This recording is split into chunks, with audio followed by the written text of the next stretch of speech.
and blessings, New Thought Media Network fans. I'm Reverend Dr. Charlette, and I'm so happy to be with you this morning to give you your Black History moment. And as you can see, I'm wearing my NAACP DC branch t shirt.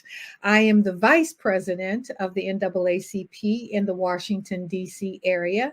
And this morning, I want to honor Ida B. Wells, one of the founding members of the NAACP, founded in 1909. Ida B. Wells Barrett was a prominent journalist, activist, and researcher in the late 19th and early 20th centuries. In her lifetime, she battled sexism, racism, and violence. As a skilled writer, Wells Barrett also used her skills as a journalist to shed light on the conditions of Blacks, Negroes, or colored people, as we were called in those days, throughout the South. Ida B. Wells was born in Holly Springs, Mississippi on July 16th, 1862. She was born into slavery during the Civil War. Once the war ended, Ida B. Wells' parents became politically active in the Reconstruction era of politics. Her parents instilled into her the importance of education. Ida enrolled at Rust College, but was expelled when she started a dispute with the university president. In 1878, Wells went to visit her grandmother. While she was there, Ida was informed that a yellow fever epidemic had hit her hometown. The disease took both Wells' parents and her infant brother.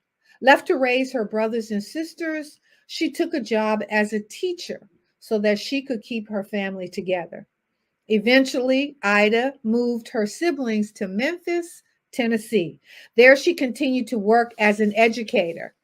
In 1884, Ida filed a lawsuit against a train car company in Memphis for unfair treatment. She had been thrown off a first class train despite having a ticket. Although she won the case on the local level, the ruling was eventually overturned in federal court. After the lynching of one of her friends, Wells turned her attention to white mob violence.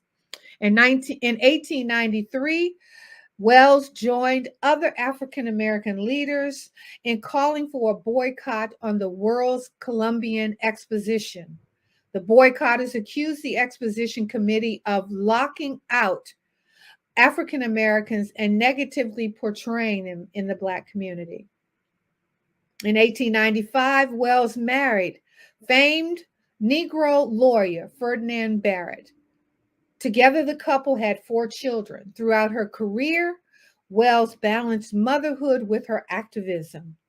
Not only was Wells a well-traveled, internationally traveled, she shedded light on the lynching to foreign audiences. She talked about how lynching was so prevalent in the South and across America. Abroad, she openly confronted white women in the suffragette movement who ignored lynchings. Because of her stance, she was often ridiculed and ostracized by the women's suffrage organizations in the United States. Nonetheless, Ida remained active in the women's movement.